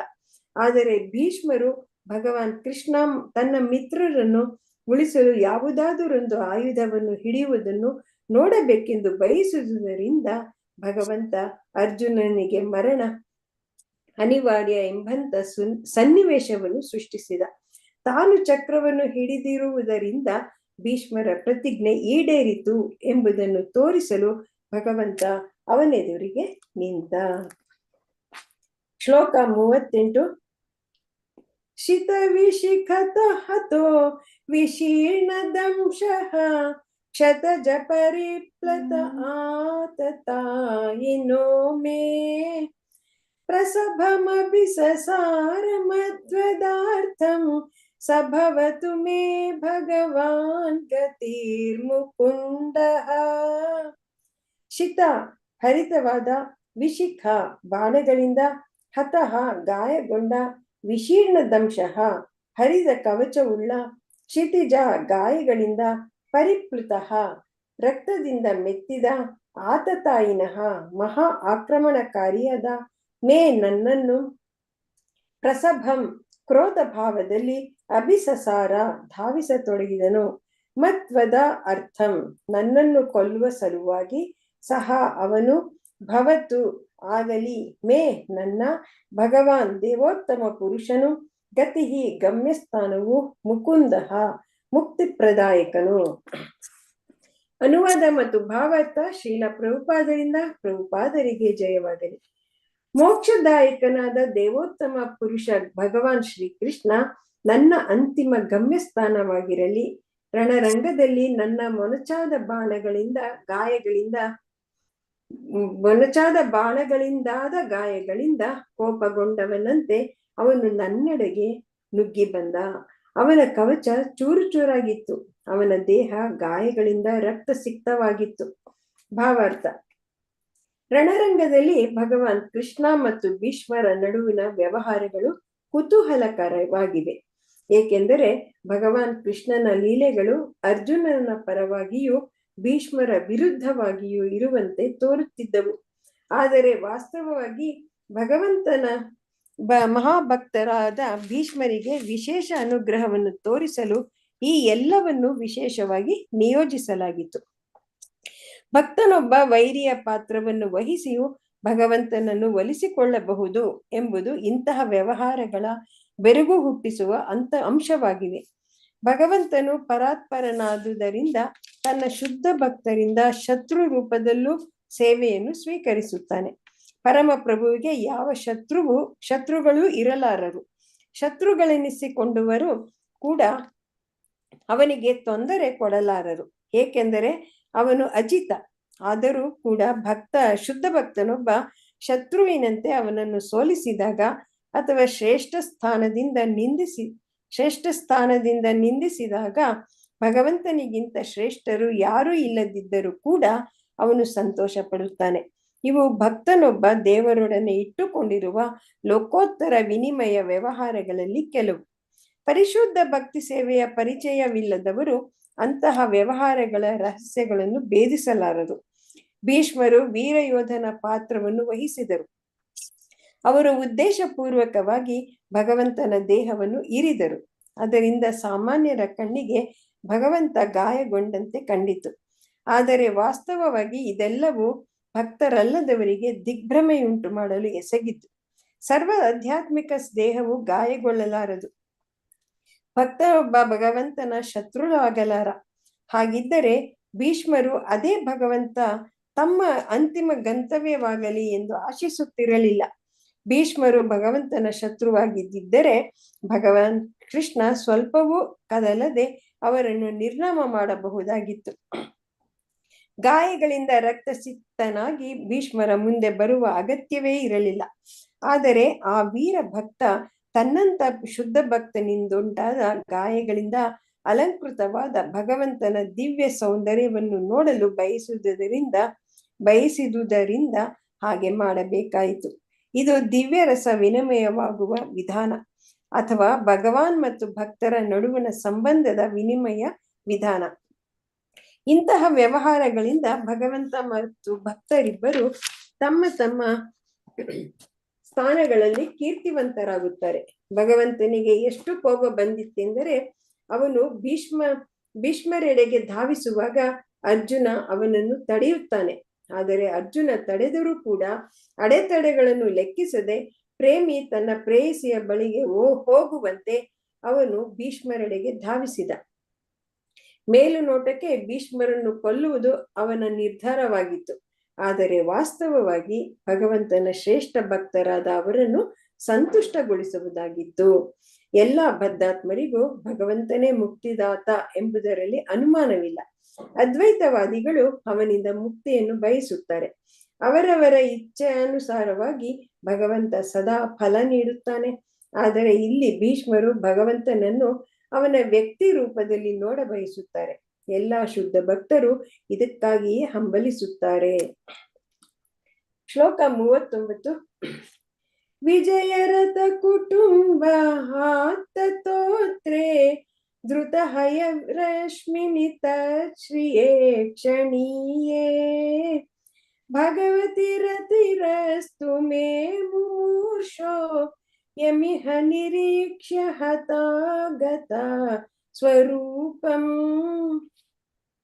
ವಿಜಯ ಅರ್ಜುನನ ರಥದ ಕುಟುಂಬೆ ಸಕಲ ಗಂಡಾಂತರಗಳಿಂದ ರಕ್ಷಿತವಾಗಬೇಕಾದವನಾದ ಆತ್ತತೋತ್ರೆ ಬಲಗೈಯಲ್ಲಿ ಚಾಟಿಯನ್ನು ಹಿಡಿದ, ಧೃತಹಯ ಕುದುರೆಗಳನ್ನು ನಿಯಂತ್ರಿಸುವ, ರಶ್ಮಿನಿ ಹಗ್ಗಗಳುಳ್ಳ, ತಚ್ಶ್ರಿಯ ಆ ಸುಂದರ ನಿಲುವಿನಿಂದ, ಈಕ್ಷಣೀಯೇ ನೋಡಲು ಆಕರ್ಷಕನಾದ, ಭಗವತಿ ದೇವೋತ್ತಮ ಪುರುಷನಲ್ಲಿ ರತಿ ಅಸ್ತು ಆಕರ್ಷಣೆಯಿಂದ ಉಂಟಾಗಲಿ, ಮೇ ನನಗೆ, ಮುಮುರ್ಷೋಹೋ ಸಾಯಲಿರುವ, ಎಂ ಯಾರನ್ನು, ಇಹ ಈ ಜಗತ್ತಿನಲ್ಲಿ, ನಿರೀಕ್ಷ್ಯ ನೋಡುತ್ತಾ, ಹತಾಹ ಸತ್ತವರು, ಗತಾಹ ಪಡೆದರು, ಸ್ವರೂಪಂ ಮೂಲ ರೂಪವನ್ನು. ಅನುವಾದ ಮತ್ತು ಭಾವಾರ್ಥ ಶೀಲ ಪ್ರಭುಪಾದರಿಗೆ ಜಯವಾಗಲಿ. ಮರಣ ಕಾಲದಲ್ಲಿ ನನ್ನ ಅಂತಿಮ ಆಕರ್ಷಣೆಯು ದೇವೋತ್ತಮ ಪರಮ ಪುರುಷ ಶ್ರೀಕೃಷ್ಣನಲ್ಲಿರಲಿ. ಬಲಗೈಯಲ್ಲಿ ಚಾವಟಿಯನ್ನು ಹಿಡಿದು ಎಡಗೈಯಲ್ಲಿ ಕಡಿವಾಣಗಳನ್ನು ಹಿಡಿದು ಅರ್ಜುನನ ರಥಕ್ಕೆ ಸರ್ವ ವಿಧಾನಗಳಿಂದಲೂ ರಕ್ಷಣೆಯನ್ನು ನೀಡುವಲ್ಲಿ ತುಂಬಾ ಎಚ್ಚರ ವಹಿಸಿದ್ದ ಪಾರ್ಥಸಾರಥಿಯಲ್ಲಿ ನನ್ನ ಮನಸ್ಸನ್ನು ಕೇಂದ್ರೀಕರಿಸುತ್ತೇನೆ. ಕುರುಕ್ಷೇತ್ರದ ರಣರಂಗದಲ್ಲಿ ಅವನನ್ನು ಕಂಡವರು ಮರಣಾನಂತರ ನನ್ನ ಮೂಲ ರೂಪವನ್ನು ಪಡೆದರು. ಭಾವಾರ್ಥ: ಭಗವಂತನ ಶುದ್ಧ ಭಕ್ತ ಸದಾ ಕಾಲ ತನ್ನೊಳಗೆ ಭಗವಂತನ ಇರುವಿಕೆಯನ್ನು ಕಾಣುತ್ತಾನೆ, ಏಕೆಂದರೆ ಅವನು ಪ್ರೇಮ ಸೇವೆಯಲ್ಲಿ ದಿವ್ಯ ಸಂಬಂಧವನ್ನು ಹೊಂದಿರುತ್ತಾನೆ. ಅಂತಹ ಶುದ್ಧ ಭಕ್ತ ಭಗವಂತನನ್ನು ಒಂದು ಕ್ಷಣವೂ ಮರೆಯಲಾರ.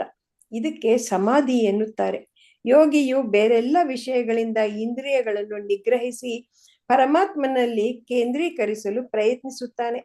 ಹೀಗೆ ಅವನು ಅಂತಿಮವಾಗಿ ಸಮಾಧಿ ಸ್ಥಿತಿಯನ್ನು ಪಡೆಯುತ್ತಾನೆ. ಭಕ್ತನು ಸತತವಾಗಿ ಭಗವಂತನ ರೂಪದೊಡನೆ ಅವನ ಪುಣ್ಯನಾಮ, ಕೀರ್ತಿ, ಲೀಲೆಗಳು ಮೊದಲಾದವನ್ನು ನೆನೆಯುತ್ತಾ ಬಹಳ ಸುಲಭವಾಗಿ ಸಮಾಧಿ ಸ್ಥಿತಿಯನ್ನು ಪಡೆಯುತ್ತಾನೆ. ಆದುದರಿಂದ ಯೋಗಿ ಮತ್ತು ಭಕ್ತನ ಏಕಾಗ್ರತೆ ಒಂದೇ ಮಜಲಿನಲ್ಲಿರುವುದಿಲ್ಲ. ಯೋಗಿಯ ಏಕಾಗ್ರತೆ ಶುದ್ಧ ಪ್ರೀತಿ ಮತ್ತು ಸಹಜ ವಾತ್ಸಲ್ಯಗಳಿಗಿಂತ ಸ್ವಾಭಾವಿಕವಾಗಿರುತ್ತದೆ. ಭೀಷ್ಮರು ಶುದ್ಧ ಭಕ್ತರಾಗಿದ್ದರು. ಅವರು ಸೇನಾಧಿಪತಿಯಾಗಿ ಪಾರ್ಥಸಾರಥಿಯ ರಣರಂಗದ ರೂಪವನ್ನು ಸದಾ ಸ್ಮರಿಸುತ್ತಿದ್ದರು. ಆದುದರಿಂದ ಪಾರ್ಥಸಾರಥಿಯಾದ ಭಗವಂತನ ಲೀಲೆ ಕೂಡ ಶಾಶ್ವತವಾದುದು. ಕಂಸನ ಸೆರೆಮನೆಯಲ್ಲಿ ಹುಟ್ಟಿದಾಗಿನಿಂದ ಪ್ರಾರಂಭವಾಗಿ ಕೊನೆಯ ಮುಸಲ ಲೀಲೆಯ ಮೌಷಲ ಲೀಲಾ ವರೆಗಿನ ಭಗವಂತನ ಎಲ್ಲಾ ಲೀಲೆಗಳು ಎಲ್ಲಾ ಬ್ರಹ್ಮಾಂಡಗಳಲ್ಲೂ ಗಡಿಯಾರದ ಮುಳ್ಳುಗಳು ಒಂದು ಬಿಂದುವಿನಿಂದ ಇನ್ನೊಂದು ಬಿಂದುವಿಗೆ ಚಲಿಸುವಂತೆ ಒಂದಾದ ಮೇಲೊಂದರಂತೆ ಘಟಿಸುತ್ತಲೇ ಇರುತ್ತವೆ. ಅಂತಹ ಲೀಲೆಗಳಲ್ಲಿ ಪಾಂಡವರು ಮತ್ತು ಭೀಷ್ಮರಂತಹವರು ಅವನ ಎಡೆಬಿಡದ ನಿತ್ಯ ಸಂಗಾತಿಗಳಾಗಿರುತ್ತಾರೆ. ಆದುದರಿಂದ ಅರ್ಜುನ ಕೂಡ ನೋಡಲಾಗದಿದ್ದ ಭಗವಂತನ ಪಾರ್ಥಸಾರಥಿಯ ಸುಂದರ ರೂಪವನ್ನು ಭೀಷ್ಮರು ಎಂದಿಗೂ ಮರೆಯಲಿಲ್ಲ. ಸುಂದರ ಪಾರ್ಥಸಾರಥಿಯ ರೂಪ ಹಿಂದೆ ಅರ್ಜುನನಿದ್ದ, ಆದರೆ ಭೀಷ್ಮರು ಭಗವಂತನ ಎದುರಿನಲ್ಲಿಯೇ ಇದ್ದರು. ಯೋಧನ ಲಕ್ಷಣದಲ್ಲಿ ಇದ್ದ ಭಗವಂತನ ರೂಪವನ್ನು ಕುರಿತು ಹೇಳುವುದಾದರೆ ಅರ್ಜುನನಿಗಿಂತ ಹೆಚ್ಚಾಗಿ ಭೀಷ್ಮರೇ ಅದನ್ನು ನೋಡಿ ಆನಂದಿಸಿದರು. ಕುರುಕ್ಷೇತ್ರ ರಣರಂಗದ ಎಲ್ಲಾ ಯೋಧರು ಹಾಗೂ ವ್ಯಕ್ತಿಗಳು ತಮ್ಮ ಮರಣಾನಂತರ ಭಗವಂತನಂತಹ ತಮ್ಮ ಮೂಲ ಆಧ್ಯಾತ್ಮಿಕ ರೂಪವನ್ನು ಹೊಂದಿದರು. ಏಕೆಂದರೆ ಭಗವಂತನ ಅವ್ಯಾಜ ಕರುಣೆಯಿಂದ ಅವರು ಈ ಸಂದರ್ಭದಲ್ಲಿ ಅವನನ್ನು ಮುಖಾಮುಖಿಯಾಗಿ ಕಾಣುವುದು ಸಾಧ್ಯವಾಯಿತು. ಜಲಚರಗಳಿಂದ ಬ್ರಹ್ಮನವರೆಗೆ ವಿಕಾಸ ಚಕ್ರದಲ್ಲಿ ಸುತ್ತುತ್ತಿರುವ ಬದ್ಧಾತ್ಮರೆಲ್ಲರೂ ಮಾಯೆಯಿಂದ ನೀಡಿದ ರೂಪದಲ್ಲಿರುತ್ತಾರೆ, ಅಥವಾ ತಮ್ಮ ತಮ್ಮ ಕರ್ಮಾನುಸಾರ ಲೌಕಿಕ ಪ್ರಕೃತಿಯ ನೀಡಿದ ರೂಪಗಳಲ್ಲಿರುತ್ತಾರೆ. ಬದ್ಧಾತ್ಮರ ಲೌಕಿಕ ರೂಪಗಳೆಲ್ಲ ಪರಕೀಯವಾಗಿದ್ದು ಲೌಕಿಕ ಶಕ್ತಿಯ ಹಿಡಿತಗಳಿಂದ ಬಿಡುಗಡೆ ಹೊಂದಿದ ಮೇಲೆ ಬದ್ಧಾತ್ಮವು ಮುಕ್ತಾತ್ಮವಾಗುತ್ತದೆ. ಆಗ ಅವನು ಮೂಲ ರೂಪವನ್ನು ಪಡೆಯುತ್ತಾನೆ. ಅದ್ವೈತಿಯು ಭಗವಂತನ ನಿರಾಕಾರ ಬ್ರಹ್ಮ ಜ್ಯೋತಿಯಲ್ಲಿ ಸೇರಲು ಇಚ್ಛಿಸುತ್ತಾನೆ, ಆದರೆ ಅದು ಭಗವಂತನ ಅವಿಭಾಜ್ಯ ಅಂಗಗಳಾದ ಜೀವಕಿಡಿಗಳಿಗೆ ಎಷ್ಟು ಹೊಂದಿಕೆಯಾಗಿರುವುದಿಲ್ಲ. ಆದುದರಿಂದ ಅದ್ವೈತಿಗಳು ಮತ್ತೆ ಪತನ ಹೊಂದಿ ಲೌಕಿಕ ರೂಪಗಳನ್ನು ಹೊಂದುತ್ತಾರೆ. ಇವು ಚೇತನಾತ್ಮಕ್ಕೆ ನಿಷ್ಠವಾಗಿರುವುದಿಲ್ಲ. ಭಗವಂತನ ಅಧ್ಯಾತ್ಮ ರೂಪವಾದ ದ್ವಿಭುಜ ಅಥವಾ ಚತುರ್ಭುಜ ರೂಪವನ್ನು ಆತ್ಮದ ಮೂಲ ರೂಪಕ್ಕೆ ಅನುಗುಣವಾಗಿ ಭಕ್ತನು ವೈಕುಂಠದಲ್ಲೋ ಅಥವಾ ಗೋಲೋಕ ಗ್ರಹದಲ್ಲೋ ಪಡೆಯುತ್ತಾನೆ. 100ಕ್ಕೆ 100 ಅಧ್ಯಾತ್ಮವಾದ ಈ ರೂಪವು ಜೀವಿಯ ಸ್ವರೂಪವಾಗಿರುತ್ತದೆ. ಕುರುಕ್ಷೇತ್ರದ ರಣರಂಗದಲ್ಲಿ ಎರಡೂ ಪಕ್ಷಗಳಲ್ಲಿ ಪಾಲ್ಗೊಂಡಿದ್ದ ಎಲ್ಲಾ ಜೀವಿಗಳು ಸ್ವರೂಪವನ್ನು ಪಡೆದರು. ಇದನ್ನು ಭೀಷ್ಮರು ದೃಢಪಡಿಸಿದ್ದಾರೆ. ಭಗವಾನ್ ಶ್ರೀಕೃಷ್ಣ ಕೇವಲ ಪಾಂಡವರಿಗಷ್ಟೇ ಕರುಣಾಮಯಿಯಾಗಿರಲಿಲ್ಲ, ಇತರ ಪಕ್ಷದವರ ಬಗೆಗೂ ಅವನು ಕರುಣಾಮಯಿಯಾಗಿದ್ದ. ಆದುದರಿಂದ ಅವರೆಲ್ಲ ಅದೇ ಫಲವನ್ನು ಪಡೆದರು. ಭೀಷ್ಮರಿಗೂ ಅದೇ ಸೌಲಭ್ಯ ಬೇಕಾಗಿತ್ತು. ಎಲ್ಲಾ ಸಂದರ್ಭಗಳಲ್ಲೂ ಭಗವಂತನ ಸಹಚರಣ ಸ್ಥಾನದ ಭರವಸೆ ಅವರಿಗೆ ದೊರಕಿದ್ದರೂ ಭಗವಂತನಲ್ಲಿ ಅವರು ಅದೇ ಪ್ರಾರ್ಥನೆಯನ್ನು ಮಾಡುತ್ತಿದ್ದರು. ಇದರ ಸಾರಾಂಶವೆಂದರೆ ದೇವೋತ್ತಮ ಪರಮ ಪುರುಷನನ್ನು ಅಂತರಂಗದಲ್ಲೋ ಅಥವಾ ಬಹಿರಂಗದಲ್ಲೋ ನೋಡುತ್ತಾ ಯಾರು ಮರಣ ಹೊಂದುತ್ತಾರೋ ಅವರು ಜೀವನದ ಅತ್ಯುನ್ನತ ಪರಿಪೂರ್ಣತೆಯಾದ ಮೂಲ ಸ್ವರೂಪವನ್ನು ಪಡೆಯುತ್ತಾರೆ. ಮಾತಾಜಿ. ಹರೇ ಕೃಷ್ಣ. ಹರೇ ಕೃಷ್ಣ ಮಾತಾಜಿ. ಓಹ್ 3 ಕಾಲ ಆಯ್ತಾ, ಗೊತ್ತಾಗಿಲ್ಲ. ನಾಳೆ ಕಂಟಿನ್ಯೂ.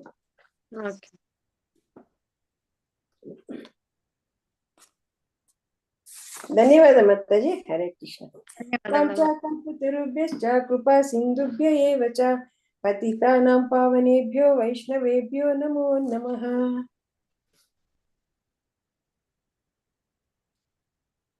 ಎಂಡ್ ಮಾಡ್ತೇನೆ ಮಾತಾಜಿ. ಆಯ್ತು ಮಾತಾಜಿ. ಹರೇ ಕೃಷ್ಣ. ಹರೇ ಕೃಷ್ಣ. ಧನ್ಯವಾದ ಮಾತಾಜಿ.